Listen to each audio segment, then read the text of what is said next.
Hello, everyone, and welcome to the Toronto General and Western Hospital Foundation's exclusive Partners and Innovators live stream, Women in Neurosurgery.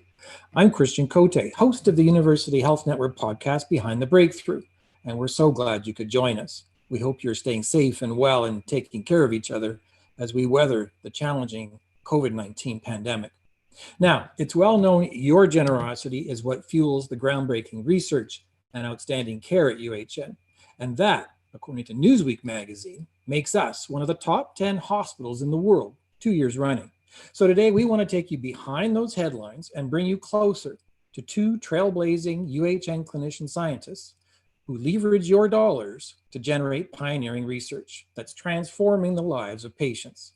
Our first guest, Dr. Gelareh Zadeh, a neurosurgeon, medical director of UHN's Krembil Brain Institute, and division head of neurosurgery at UHN's Sprott Department of Surgery. Dr. Zadeh was also recently appointed the Dan Family Chair of Neurosurgery at the University of Toronto, making her the first female neurosurgery chair in Canadian history. Welcome, Dr. Zadeh. Thank you, Christian. We're also very pleased to have with us Dr. Mojgan Hodaie, a neurosurgeon and surgical co-director of the Joey and Toby Tanenbaum Family Gamma Knife Center at Toronto Western Hospital. Dr. Hodaie is also site lead for neurosurgery training at the Toronto Western Hospital Sprott Department of Surgery, education lead at the Krembil Brain Institute, and a professor of surgery at the University of Toronto. Welcome, Dr. Hodaie. Thank you, Christian. In addition, we want to let you know that a little later in the broadcast, we have some special guests, one of whom has a very special connection with Dr. Hodaie. And another programming note, as our conversation unfolds, if a question comes to mind, don't hesitate. We'd love to hear from you. So write in a question. If you go to the Q&A button at the bottom of your screen, write us, and we'll dedicate the last portion of the broadcast today to your questions. An editorial note, please, for privacy reasons, we won't be able to field any questions of a personal medical nature. All right, let's get to our two guests. And I'd like to start with your amazing work, Dr. Hodaie. A primary focus for your clinic is treating neuropathic pain. And one form in particular is a chronic pain. Many patients say feels like they're being electrocuted. And for some, it gets so bad, it's been dubbed the suicide disease. Talk to us about trigeminal neuralgia and your pioneering techniques to treat this disorder. Christian, trigeminal neuralgia is a very severe form of pain in the face that is electrical in nature, and it grabs patients completely out of the blue. It is very severe, and it results in these patients requiring obviously medications, but oftentimes surgery. And we are of the knowledge that generally there's a blood vessel that puts pressure on the nerve and irritates it enough that the nerve just fires off uncontrollably. Luckily, we have very good treatments to help patients, very good surgical treatments, such as brain operations where we actually go and move the blood vessel out of the way, gamma knife radiosurgery, and also neuromodulation techniques where we effectively train the brain so that it does not feel the pain so much. It's amazing. And when I was reading up to prepare for our conversation today, I saw that your patients often wake up and right away after post-op, pain is gone. Talk to us about the outcomes nowadays after treatment for trigeminal neuralgia. So we treat quite a number of patients with trigeminal neuralgia at University Health Network. And yes, you're right. For many procedures, the patients wake up from surgery and they're effectively pain-free, which is fascinating. And importantly, I think this drives the value of having a very focused and defined program of care for these patients so that we give them the correct diagnosis and we treat them appropriately. Oftentimes, patients come to see me having had decades worth of pain and gone through many physicians. And by the time they get here, they finally get the correct diagnosis and we're able to help them. So the personal stories that come out of treatment of these patients is extremely valuable to me. And I'm curious, what's that like for you to treat a patient who has had perhaps a lifetime of pain, chronic, debilitating pain, and you essentially transform their lives? Like, what does that mean to you? Well, I think for any surgeon and any physician, it's really what we look for to be able to change the life of patients and to give them the care and the relief that they need. And patients do share their stories with me of the impact that the pain has had on their life and on the life of their family. And thankfully, they also share the joy of being relieved of that pain and how that has affected them. So I hold to that very dearly. It's really rewarding for me. It's amazing. Let's bring in Dr. Zadeh. Your focus is a really aggressive cancer of the brain called glioblastoma, which manifests as a tumor, as I understand. And these tumors are often intertwined with nerves that control, various motor functions throughout the body. So, Dr. Zadeh, how do you navigate removal of a tumor that is intertwined with all these nerve functions? Thank you, Christian. So glioblastoma is known to be one of the most aggressive cancers for adults, and it has unfortunately a very short longevity from the time of diagnosis. Despite all of our best efforts of maximum surgical resection plus chemoradiation that follows after, the prognosis continues to be less than 18 months. And one of the first steps, if not always, the first presentation is with a neurological deficit that would then require us as neurosurgeons to intervene. And our goal is to achieve maximum safe resection where possible. And in instances where we see on the MRI that there's a proximity to eloquent cortex, meaning structures of our brain that are essential for control of movement, sensation, language, comprehension, reading, etc., we would try and get more adjuncts in. So neuroimaging with MR imaging, but advanced imaging, some of the imaging that Dr. Hodaie does, in fact, with metabolic imaging and functional tractography, etc., allows us to delineate where the critical structures are in relationship to the tumor so that I, as a surgeon, can prepare appropriately during the surgery and use navigation, much like the satellite navigation in a car, but you use that intraoperatively to navigate around the brain to identify corridors that are safe to be able to access the tumor. And then under the microscope, through extensive dissection, be able to resect the tumor, leaving the functional areas of the brain intact as much as possible. Wow. So those are some of the key steps we take. And then an additional adjunct that we use is to have the person be awake during surgery. And although it sounds nerve-wracking, once you have the rapport with the patient and explain to them the advantages of being awake and the process that they go through, in fact, majority of people are very, very strong and are resilient and can go through this awake operation and help us, and in turn, obviously help themselves, to be able to identify these critical structures through electrical stimulation so that us as surgeons stay away from those structures, again, identify corridors that are safe and get into the tumor to be able to achieve maximal safe resection where possible. Sometimes we're limited, we're not able to remove completely the tumor that's in and around very eloquent structures and very deep-seated areas.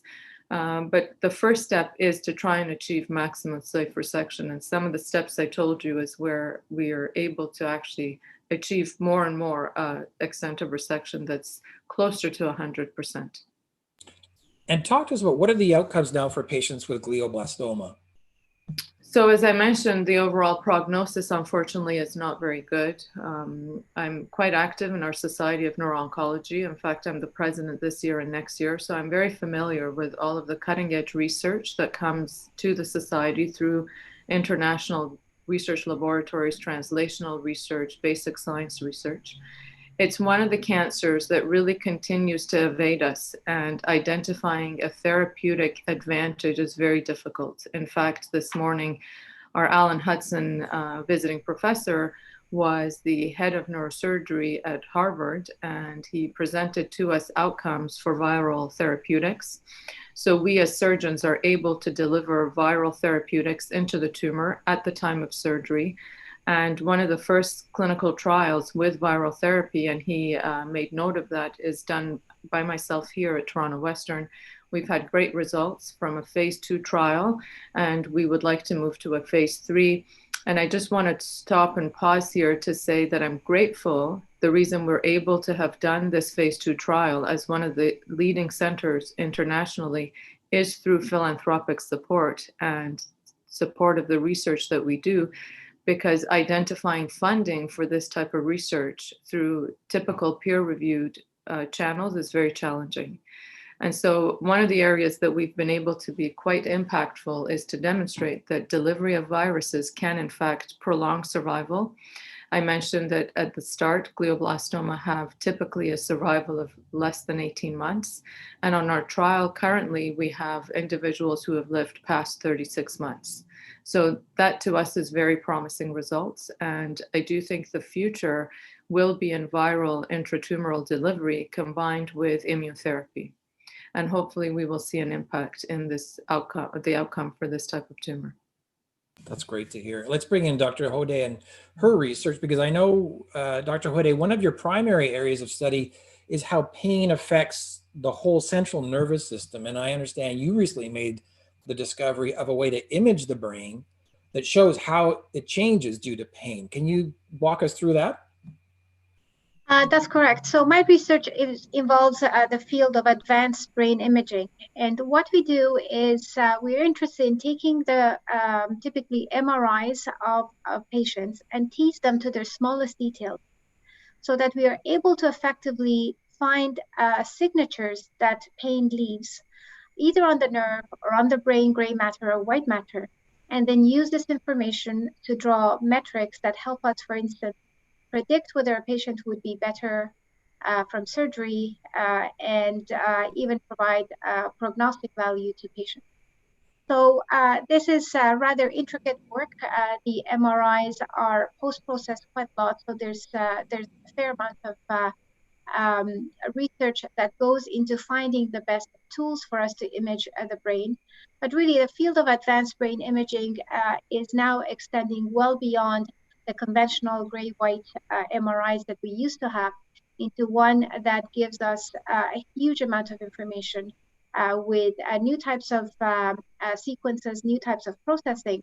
And we can match that with techniques such as machine learning and AI to really drive the impact of what this advanced imaging is able to do. Well, and I want to try and help me, put this in context, because I understand the holy grail of pain, because it's such a subjective thing to us, is some kind of reliable objective measurement. And that has sort of eluded the world of medicine. How does your discovery in terms of imaging of the brain, how does that move us towards that kind of a measurement? Yeah, I think that's very correct. So think about it in this way. So when if I were to have a tumor such as what Dr. Zadeh mentioned, and I go see a surgeon, they would say, well, the tumor might need to be removed. And if I were to ask them, how sure are you that you'd be able to remove the tumor? I mean, they'll say, you know what, after surgery, I'll show you how much I've got, and you'll get to see it. With pain, I cannot give those odds to the patient. I can only share with them the general numbers that we have. And I think we're being unfair when we treat patients in this manner. We owe it to them to develop better ways of telling them beforehand what are their personal odds are of having a successful operation. None of us would want to have an operation that we don't really know what the results of it are. But patients that have trigeminal neuralgia and many other pain syndromes effectively have no other option. So what we're trying to do is use these advanced brain imaging methods so that we change the language in which we're able to speak with patients and provide them with very individual level diagnostics that allows their treatment to be more effective. I want to go back to Dr. Zadeh and your research. Oftentimes, there's a portion of your research, if I'm not mistaken, that flows directly from your surgeries, correct? Where you go straight from the operating room with a section of the tumor to analyze it in the lab. Talk to us about what you're looking for when you examine these samples of glioblastoma. Sure, thank you, Christian. Maybe just to highlight, one of the strengths of UHN in general is the rich environment that we have of clinicians, of scientists, and as clinician scientists, we are the gap between the scientific body and our clinician body.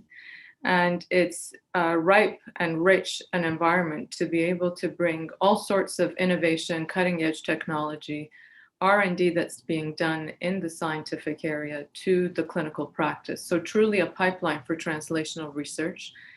And I would say, though my PhD was in very classical molecular biology techniques at a wet bench, as the field has evolved, we've recognized that understanding the genomic, the genetic alterations that happen in a tumor, the post-genomic, epigenetic, the post-processing of your genes are really essential to understanding the tumor and being able to use those signatures that you get from doing epigenetic analysis, which we refer to as methylation, to be able to predict outcome for individual patients. So if I were to have a particular tumor, I would like to know specifically what is my exact 5-year survival.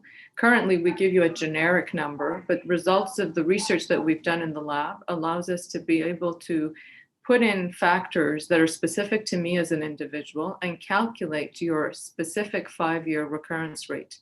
That's, of course, important for counseling, for understanding the impact of the tumor, but more importantly, for being able to think of therapeutics that we can initiate during the course of the survival of the patient with any type of brain tumor. This is not just glioblastoma. The other area that we've focused on very much is to take that genomic information and see whether we can pick that up in the blood of patients with brain tumors. And why is that important? It obviously eliminates the need of an aggressive operation that we talked about before. It allows us to make an accurate diagnosis based on a blood test. And more importantly, it will allow me to follow the progress of the patient in addition to MRI with a blood test to be able to detect occurrence and recurrence of the tumor earlier.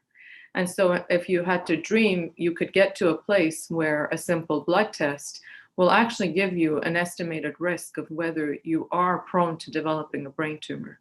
And most recently, May of this year, in partnership, and this is why I brought up the richness of our UHN environment, in partnership with one of my senior scientists at Princess Margaret and I at the Krembil, were able to say, looking outside of our fields and partnering together, we can actually take this discovery to the next level and proved that we are able to, with 90% accuracy, diagnose brain tumors from a simple blood test.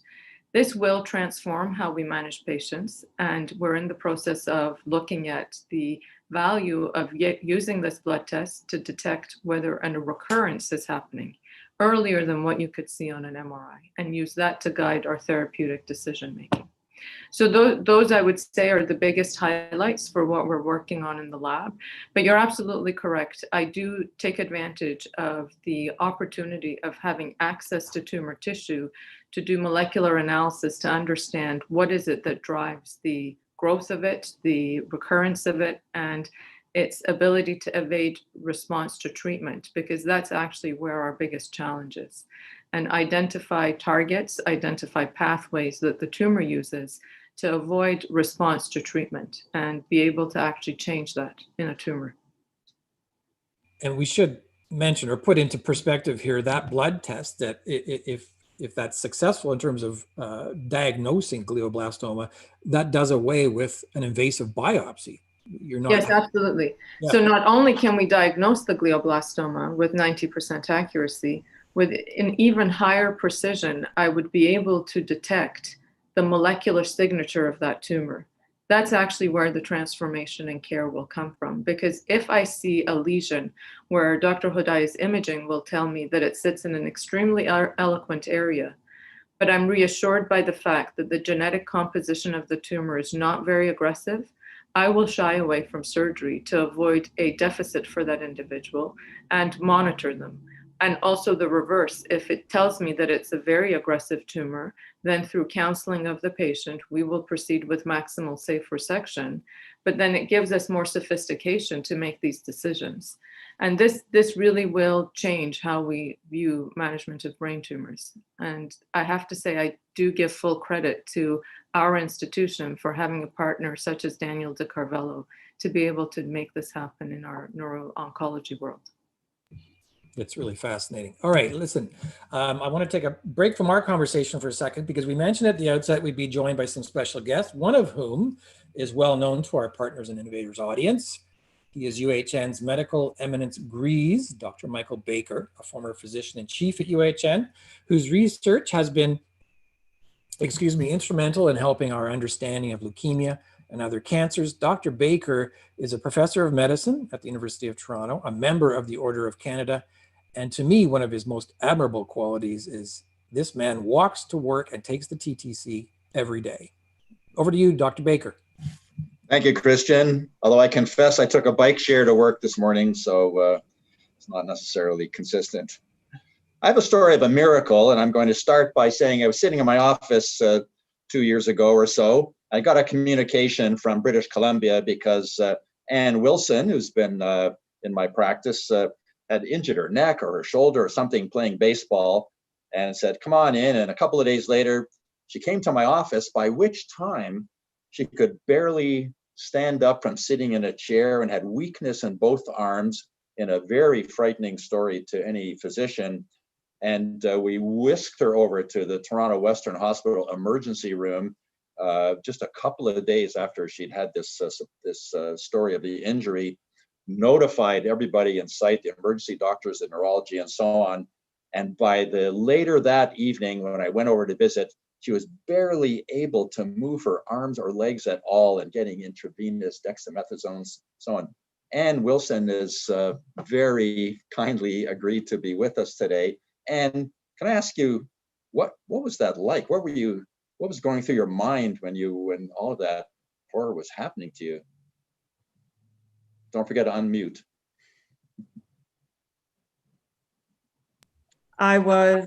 Thank you, Michael. I was mystified. And I think you're not giving yourself quite enough credit, because I think when I came into your office, I walked in, I sat down, and I said, my feet are feeling a little funny. And that was really all you went with. And you immediately got up and you said, well, that's all I need to hear. I'm taking you to Emerge, and you phoned down and got me all set up. So your ability to tell that there was something seriously wrong with me on really pretty little information was quite amazing. So thank you. What were you thinking? So what were you thinking lying in the emergency department, unable to move your arms and legs? Well, I was getting pretty nervous then. And so I assembled my family, and we waited, and we got my MRI. And the MRI told us something we didn't wish to hear at all, which at least the doctors told me what it told us was that I appeared to have cancer in my spinal column. And everything that they could see on the scans suggested to them that that was the case. They said they needed to act quickly because my spinal column was under pressure. And they said that I should start radiation the next morning, and that they would send me off to Princess Margaret to get my radiation mask made so that I would be ready. So I said, let's get at it. I went off to Princess Margaret, and by now it's sort of the middle of the night, I think. I'm getting a little confused. But while I was there, I understand that Dr. Hodaie, who was on call that evening, had decided that she wanted to take another look at my MRI images, that she wasn't quite sure. And she, I am told, was up most of the night looking at MRI images, and decided at some point in the process that I should be asked if I would mind delaying the beginning of my treatment while she investigated further. The drama there was exactly as you stated. There was plans to take the imaging that was diagnosed cancer, to have you go to radiation therapy at Princess Margaret and maybe do surgery. But in came Dr. Mojgan Hodaie, and I know she stayed up all night fussing. I'm going to ask her to comment on it. And the reason I know that is that she woke me up at 6 o'clock in the morning, surgical hours, and said, we've changed the diagnosis in an amazingly dramatic story. Dr. Hodaie, tell us what was going on. Well, I think most of the story has been told. The pattern, I just happened to be on call that day, and I was lucky enough to be Anne's surgeon. And as I studied all the imaging that had been done, it just was not sitting right with me that this was a diagnosis of cancer. And therefore, I decided to investigate further. And it just so happens as well that, as we talked briefly before, my field of research is advanced brain imaging. And therefore, I'm familiar with these side protocols that can be done when something doesn't quite fit the expected pattern. And it was effectively using one of those that pointed to us that this, in fact, was not cancer. And when I woke you up, we shortly after that went to the OR. Exactly. Well, as Anne said, you're selling yourself a little short because courageously you said to all of us, including the imagers who read the image, that I'm sorry, this doesn't look like cancer to me because of this nuance and that nuance, and your fabulous, unique expertise said, as rare, as unheard of as this is, it actually looks like an infection, an abscess in the middle of the spinal cord in the neck, essentially unheard of. And not only that, am I right that many of your partners who specialized in surgery of that particular part of the spine were at a conference elsewhere, and you were the surgeon of the day, requiring the courage worthy of a movie to go in and take Anne to the operating room by yourself? Well, they were away, but you know, Dr. Baker, full well that as neurosurgeons, we learn to think on our feet. And that's something that we had to do as well. None of us take challenges we can't handle. And I have to say, we looked at this case from many angles afterwards to analyze it. And polling many of my senior colleagues, I can easily add up with collectively at least 100 years worth of surgical experience, and no one had seen this before. So I don't know that they would have necessarily done things much differently than me. But again, we really did rely on the analysis of these nuances that you mentioned that came to save us and come up with the correct diagnosis for Anne. I'm going to just take us forward one more time to a year later. The scene was the Four Seasons Yorkville, the annual gala black tie and silk gown Gellar Awards. 1 year after this dramatic operation in which an abscess was drained and Dr. Hodaie turned out to be 100% correct in her instinct, I looked up, and coming down the long hallway in a formal gown, striding confidently, unaided, declining the offer of a chair, no thank you, I don't need to sit, was Anne Wilson. I tell you, honest to God, I had tears in my eyes. And what was the rehabilitation like? What was it like to walk down that hallway a year after being unable to move your arms and legs? It was an amazing feeling. The Gellar event is always fun, and I didn't want to miss it. And to go that night was like saying, "It's over. I can do this. It's over."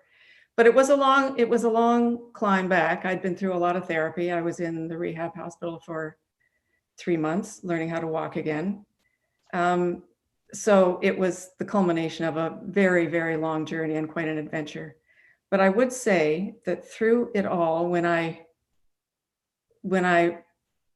and I think maybe my therapist doubted a little how well my legs were going to work again, I'd go and see Dr. Hodaie, and she'd ask me to show her what I could do, and it might be, push myself up a little bit, and then it was I could stand, but she'd always say, "Well, that's okay," and I'd be looking for a little praise, and she'd say, "That's okay." And what that really would told me was not that I should be discouraged, but that I should be encouraged, because she knew that I was going to do better. And so whenever I saw her, I felt so encouraged to keep working, because she believed that I'd walk fine again. And she was right. Moji, I'll give you the last word. You've been kind enough to, and smart enough and interested enough to publish this case in the neurosurgical literature. It's just about to come out. And you very wonderfully and generously put Ann Wilson as a co-author, which I thought was a spectacular move. How do you feel about publishing this as one of once in a lifetime rare case?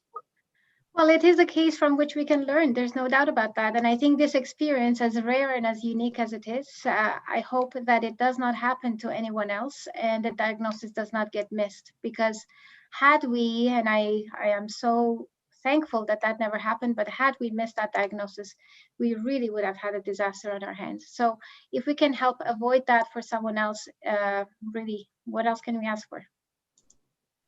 It was a miracle. Back to you, Christian. Thank you all. Amazing story. And thank you, Anne, for coming forward today to come to the broadcast and share your story. We're so pleased for your recovery and continued good health.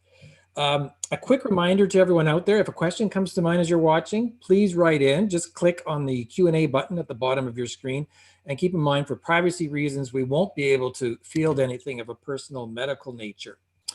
I want to bring in Drs. Zadeh and Dr. Hodaie back to the conversation and shift to their journey to get where they are, as well as a look ahead to the future. And so, Dr. Zadeh, I want to start with you, and I want to go way back. You were just a teen when you left your homeland in Iran and landed on a freezing cold Boxing Day in Winnipeg, is my understanding, in the late 80s. Your parents had decided to leave and trek halfway around the world to start a new life. What were you thinking as that razor cold air, which I've felt many times, hit you as you exited the Winnipeg airport? Well, our immediate reaction was we're not going to survive. And so we slept at the airport that night with full intention to go back to Toronto. But it was Boxing Day and all the flights were sold out the next day. So that's how we ended up staying in Winnipeg. But I had just left Iran, having lived through a fairly traumatizing revolution, witnessing things that to this day traumatized me, I would say. And then also Iran-Iraq war, similarly, a very difficult war where you felt quite helpless. And so we had been able to escape, and having the opportunity to immigrate to Canada, I can't really describe the feeling. It was, to me, one of the biggest opportunities that could happen to me. And in fact, in reflecting what I would have thought during that time, I had so much hope and so much dream for what lay ahead. I considered myself so fortunate because it could have very easily been that I would have gone back to Iran and I couldn't have made it. That I was willing to accept any circumstance, work hard, and make sure that my dreams came true. Now, my dream was never to be where I am today. It totally evolved, and it grew and it changed and morphed into different things as I progressed. But I knew that it was an opportunity I had to really take advantage of. And I knew that my parents had made sacrifices to get me, as you said, across the world. And so I think it's a typical nature for a first-generation immigrant. You ensure that you deliver for what your parents sacrificed to give you a better life. So I would say those are my really first raw reactions to arriving on an extremely cold day where, like I said, we thought we're not going to survive. We have to go back to somewhere warmer. But we made it. And I have to say, I love Winnipeg. It was a very unique experience, very challenging, obviously, but I have super fond memories, and I do feel like it's in a way my home. That makes two of us. Dr. Hodaie, you're also from Iran. Also, you were a teen when your parents made the decision to emigrate to Canada, in large part because of the persecution you would have faced after the Iranian Revolution because of your Baha'i faith.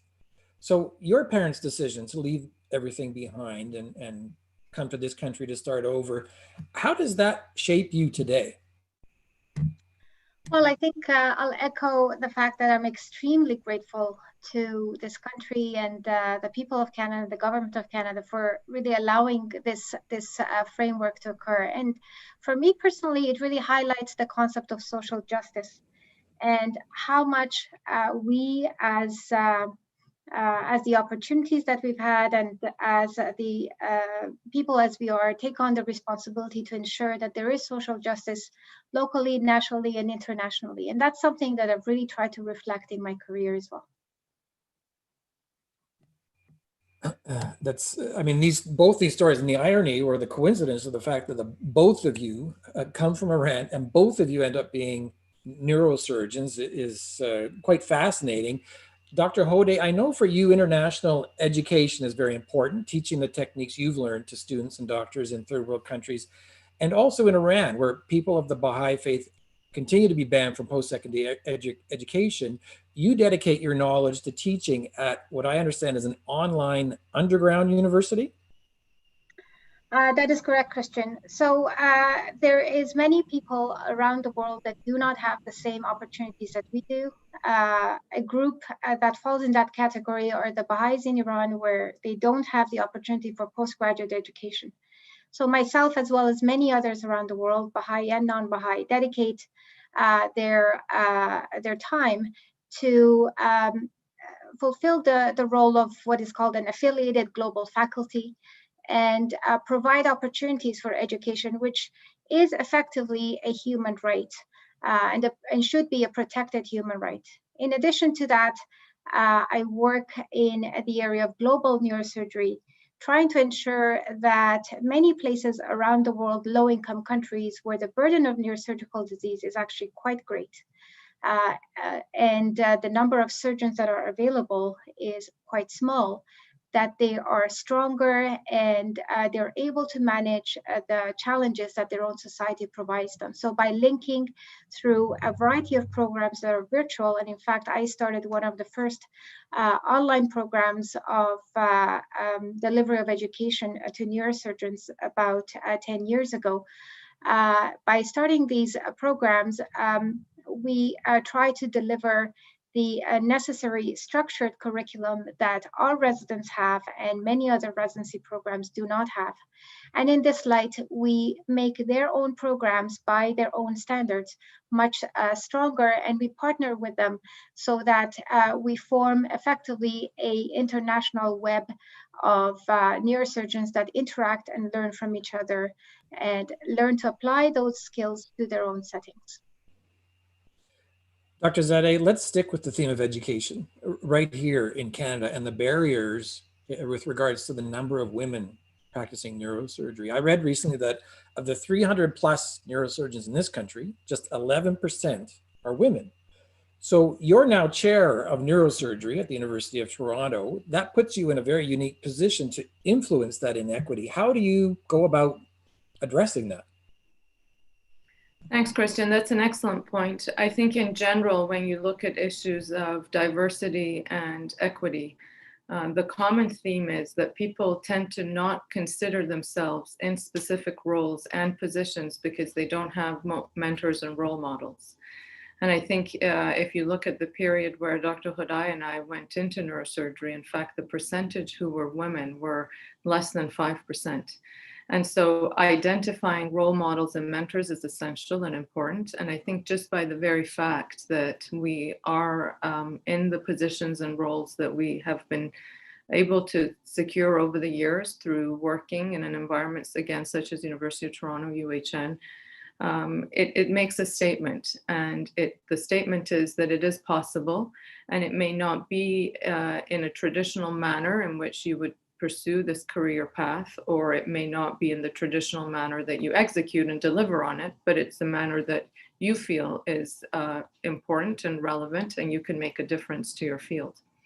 I think that's one step. The next step is to actually actively include within our strategic priority at the university level, at the hospital level, recruitment of individuals of merit from a diverse background, because I do genuinely believe that the diversity that we have strengthens us, and the different perspectives that you bring to any issue, any problem that you want to solve, any project that you want to introduce, takes you way farther if you're together, as opposed to trying to go with a singular perspective.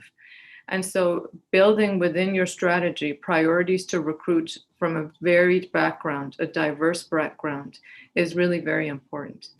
And then third is to create environments where the perceptions that are imposed, and I think they're referred to as hidden or micro situations, where we are perhaps not consciously aware of it, but certainly in an unsaid way, it favors a specific subtype of people to remain within specific subspecialties. And to be able to actually address that in an active way, to identify where are some of the hidden, where are the biases, where are the perceptions of what my role as a woman should be, or from any other diverse background, and to tackle that head on and create an environment where that is abrogated and removed completely. Now, sometimes culture change is difficult, and often it's quoted that culture happens over generations. I have to say, in my experience, sometimes culture change has to happen because you're firm in your position and you have a goal and an intention to make the change happen and accept some of the challenges that come with it, recognizing fully that the priority is actually essential and it's the next important step. And so for me at a university level and at the UHN level, one of the key priorities is to make those difficult steps and change the culture and the environment that we work in to be able to attract those who have previously not seen themselves as neurosurgeons, but in fact may end up being excellent neurosurgeons, and we're missing out on the opportunity to train them and foster them and launch their career. And I think once we do that, our university has the highest number of trainees in neurosurgery. We will make a statement by making this happen, and we will change the field and the direction that neurosurgery takes. And I'm hopeful that in 10, 20 years, though when I started residency, I was hopeful it would change, I'm certain that it will change in the next 10 to 20 years. And it's with myself and Moji and others who actually embrace this inclusivity that we're going to make the change happen. Well, I want to bring in Dr. Hodaie and your take on this too, because there's a quote that I read recently from, it was a CBC interview with a colleague, Dr. Cusimano, who's also a neurosurgeon here in Toronto, who said, when it comes to the inequity of female neurosurgeons in the profession, quote, the talent has always been there, but we haven't been making the space for it, unquote. Dr. Hodaie, how did you overcome then that lack of space when you decided you wanted to become a neurosurgeon back in the mid-1990s? Christian, that's an excellent question. For me, I think it was a matter of immense curiosity and tenacity, both of them together. And I generally say that we have to be tenacious enough to want to do neurosurgery and tenacious enough to actually stick in it once we enter. I think the role of role models is very, very important. Obviously, there's still a paucity of how many role models we have in every field. I certainly sought them out. I'm sure Gelareh did the same. And even though we did not have role models that were women at the time, we certainly had people in our corner. And I think that is extremely important. People that understand the value that one is able to apport, the attributes that make one a good surgeon, and really help you in the day-to-day walks of life when things get a little bit tough. I think the important thing, though, is to really project into the future and to see what is necessary to make sure that we don't miss good talent, that people don't feel that they don't have the opportunity. And in fact, they look at the opportunities that we are able to provide as extremely positive ones that feature one's intellect and dedication, and not what your gender or what your background might be. Exactly. All right, let's look to the future. Also, back to both of you in terms of your research, your work, Dr. Zadeh. What's your vision? And I thought you hinted at it earlier, but give us a sense of where you'd like the vision for your research over the next months and years ahead. Thank you, Christian.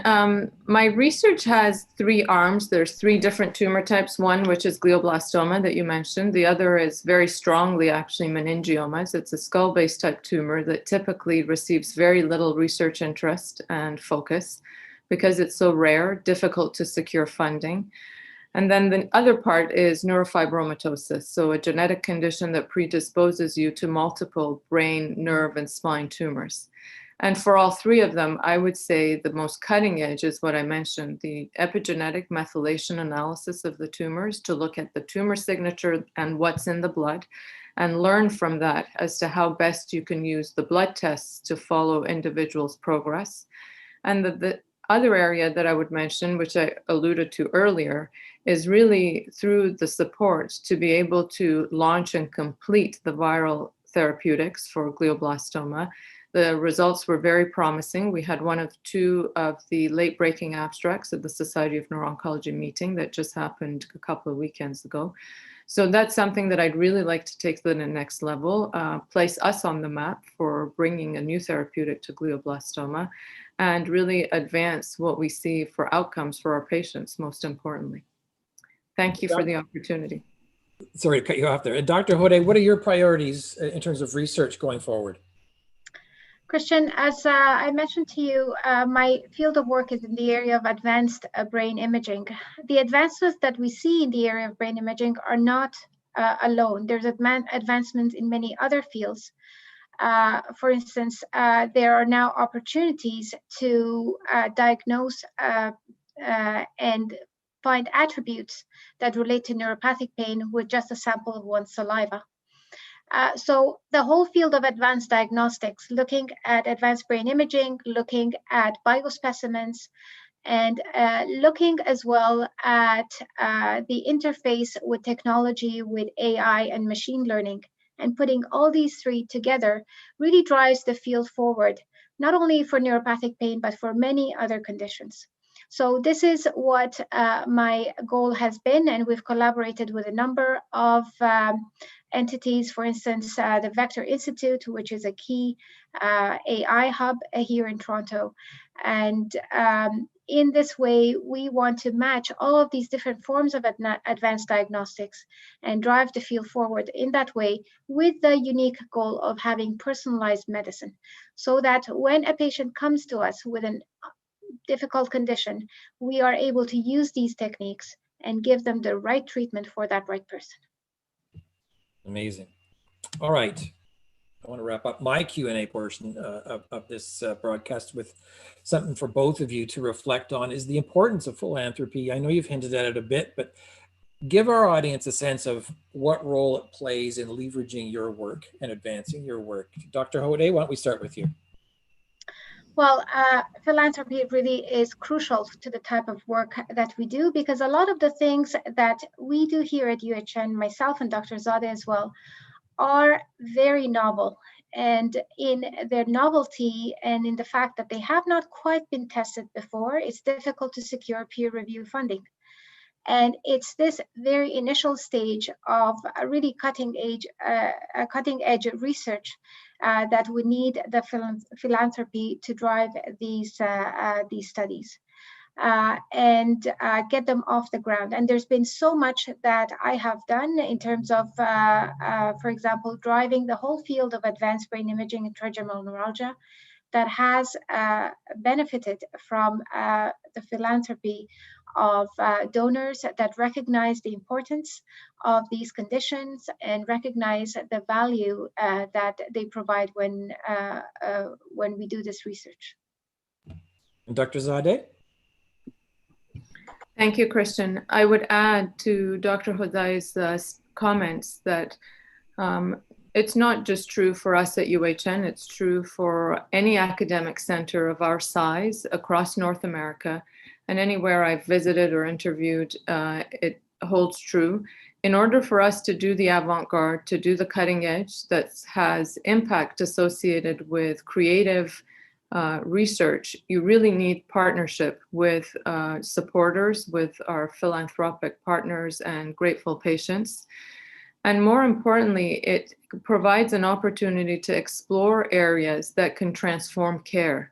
In general, research funding has a very safe approach in that there's hesitation to support through peer review research grant agencies, the very avant-garde, the very high risk. And so I think the opportunities that are created by the philanthropic contributions of our supporters allows us to do the very cutting edge that has high risk associated with it. But as a consequence, when it's positive, the impact is quite tremendous. And I want to just emphasize that one of the strengths that we have, and I mentioned this earlier, at an institution like ours, is the genuine translation of findings into clinical practice. And so that very high risk, high impact work that we do is the opportunity to be able to shape clinical practice. And to me, that's really key. That distinguishes us from other institutions. And it's the research funding that we need for this sort of translation and the philanthropy that allows us and facilitates us to be able to do this. And I really personally see this as a partnership in any instance where we've had this sort of opportunity, whether it be to establish our neurofibromatosis clinic, to be able to establish our adult brain tumor research center. The partnership that we have with our donors has really transformed what we've been able to do. And it's essential for being innovative in care that we deliver to our patients and being able to offer treatments that we would otherwise, through standard treatment options, not be able to do. Christian, I just wanted to make note that I had seen 2 questions. I did type up answers, but if we still need to discuss them, if you would just look at them in the chat, and if you want to bring up the questions again, I'm happy to, and I'm sure Dr. Hodaie is as well, to answer those questions. Yeah, we've had some questions come in, and for the first one, it's from Joe Schlesinger. We should bring in actually Ann Wilson and Dr. Baker. The question is, what would have happened to Ann Wilson if Dr. Hodaie was not on call that night? Who wants to field that one? I'll go first, which is to say, as Dr. Hodaie said, we have a division of spectacularly talented neurosurgeons, and I am confident in every one of them being the superb surgeon and physician that Moji is. However, Moji does have unique international level expertise, perhaps unique in the world, on the nuances of imaging. That's for research, as we've heard for the past hour. And I think we were particularly blessed and fortunate to have her expertise and that tenacity that she was just talking about in becoming a neurosurgeon and just sticking to this until she sorted it all out. I think things probably would have been fine, but they just might have been worse. Anne, what do you think? I don't even like to think about it. I just consider myself the luckiest person on earth that she was on call that night, because she was courageous in standing up for what she believed needed to be done and determined to follow through. And here I am. I've often wanted to ask the question of a doctor, what would have happened if I'd gotten the other treatment, the radiation treatment, instead of the surgery and antibiotics that I got. And I think doctors don't like to deal in what ifs, so I've never had an answer to that. But I'm just so happy that I had Dr. Hodaie that night. Well, it was my pleasure. All right, another question has come in from Frank. I think probably this is best going to Dr. Hodaie. Sorry, Dr. Zadeh. Are there any hereditary factors involved in developing glioblastoma? Yeah, and Christian, I did type up the answer for you. There is no genetic factor that predisposes you to glioblastoma. There's no genetic factor that passes the condition on to your offsprings, etc. There are certain syndromes where you are prone and predisposed to getting tumors of your central nervous system. I mentioned the neurofibromatosis. In those conditions, you can also get glial tumors. But in itself, in isolation, there's no hereditary factors that we're aware of. All right, sorry, I was muted there, everyone. I think we've come to the end in terms of questions. We want to thank everyone who was here with us today, who were with us, Dr. Zadeh, Dr. Hodaie, Dr. Baker, and of course, Ann Wilson. We appreciate you sharing your story. For those of you who are interested in learning more about the work that you've heard about, if you'd like to visit Dr. Hodaie's lab is www.hodaie, which is spelled Hodaie, so that's Hodaie, Hodaie lab, all one word, hodaielab.com. And Dr. Zadeh's lab is similar, www.zadeh, Z-A-D-H, lab, all one word.com. I think that's it. If you have any questions, we'd be happy to answer them and follow up with you. To all of you out there, our partners and innovators audience, a big thank you from the Toronto General and Western Hospital Foundation for your continued support. We want to thank you for tuning in. Keep practicing physical distancing, wash your hands often, mask up, and stay safe. Thank you so much.